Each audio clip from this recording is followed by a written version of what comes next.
Hoje nós estamos aqui também para celebrar um momento que aflige os nossos corações, mas que também toma conta ainda mais das nossas emoções. Isso faz com que a gente possa se alegrar em Deus.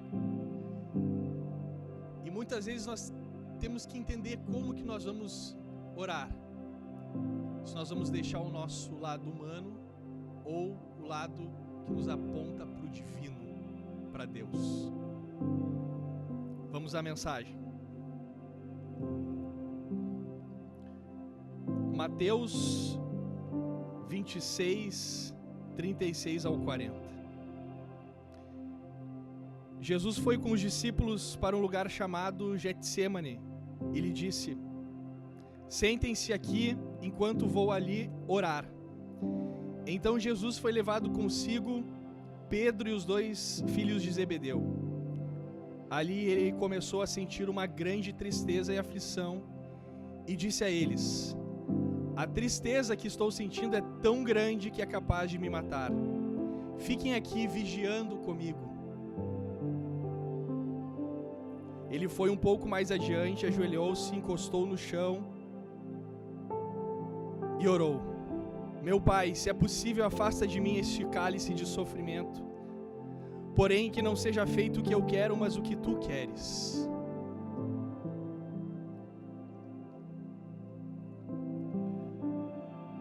Sabe que muitas vezes na nossa vida a gente faz exatamente isso. A gente não quer viver o cálice do sofrimento, a gente não quer viver uma dor, nós não queremos viver um luto.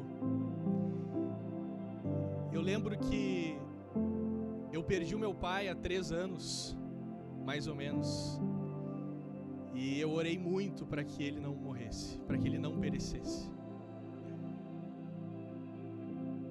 Nos últimos minutos de vida, eu orei e chorei muito. Eu estava ali apegado muito fortemente à presença física dele. Assim como todos nós não esperamos que em um momento nós vamos ter essa perda e essa ausência. Nós queremos que a pessoa fique ali ao nosso lado para sempre. E a gente nunca espera que esse dia vai chegar. Nós não temos a expectativa que isso aconteça.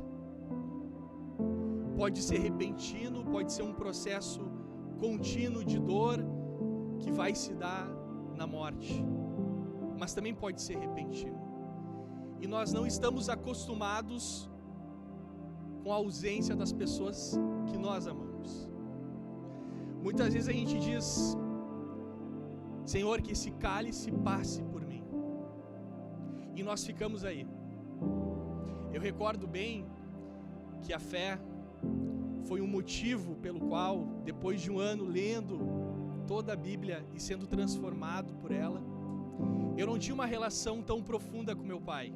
E talvez muitos de nós aqui tenhamos dificuldades com a mãe, com o pai, com esse elo que muitas vezes não é um elo que se permeou dentro da nossa existência, dentro da nossa concepção. Me recordo que o evangelho no lar foi uma possibilidade de, primeiro, tocar o meu pai para a conversão dele. E segundo, estabelecer uma relação afetiva que eu não tinha dele comigo. Mas que eu fui em busca disso porque a fé em Jesus me proporcionou levar a palavra para dentro de casa e ali, no trono familiar, poder colocar isso como algo a semear. E eu fui semeando todos os dias. Eu tinha uma barreira que não me permitia dizer muitas coisas que eu gostaria ao meu pai. E no momento em que a gente lia e orava junto todas as noites, quando eu era adolescente, e isso foi uma iniciativa minha, porque o meu coração estava gritando para levar a palavra para dentro de casa, e eu tive essa oportunidade. Deus me iluminou, mesmo eu resistindo muito, Deus me iluminou para esse momento. E em todas as vezes que eu terminava a oração, eu podia olhar para os olhos do meu pai, e eu tinha a grande oportunidade de dizer a ele: eu te amo. coisa que ele nunca tinha me dito.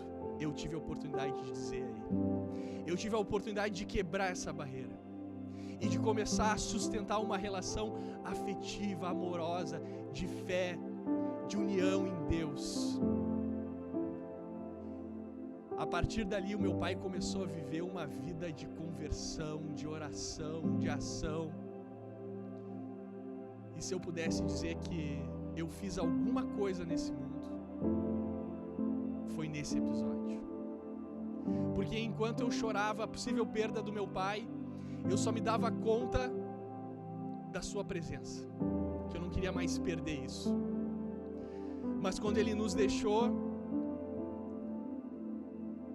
em determinado momento, eu tive os meus olhos abertos. Eu desapeguei pela emoção física dos momentos, de todas as lembranças que nós temos, de todas as pessoas que já passaram por nós e que já nos deixaram.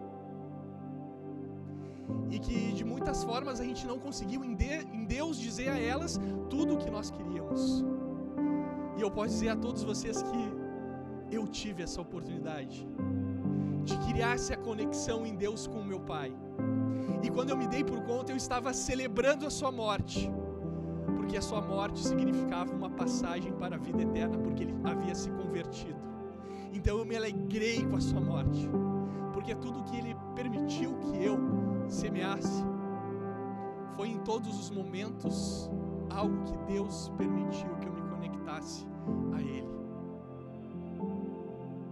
Eu não queria que esse cálice passasse por mim. Eu não queria beber desse sofrimento. Eu não queria estar em luto pelo meu pai, chorando com os meus irmãos. Não. Eu queria que isso passasse, que isso não estivesse presente na minha vida. Mas quando eu orei como Jesus orou na oração do Getsemane, Pai, não seja feita a minha vontade, mas a tua. E quando eu me dei por conta, eu estava celebrando, porque o meu pai honrou a palavra que recebeu e viveu intensamente a sua conversão. E é por isso que Jesus nos ensina a vigiar e orar, porque o espírito está pronto, mas a carne é fraca. E é Ele que fortalece as nossas fraquezas. Como diz Paulo, é na fraqueza que eu sou forte. E é por isso que Ele bebeu desse cálice, para também beber de toda a glória que estava por vir, para todo o reino que Ele assumiu e que hoje Ele prepara a cada instante para que nós possamos conviver com Ele para a vida eterna. Por isso eu coloco como propósito: se Deus em algum momento colocou um cálice na sua frente e destinou a você, beba, porque o cálice do sofrimento vem acompanhado do cálice da salvação e da glória eterna. Em nome de Jesus. Amém.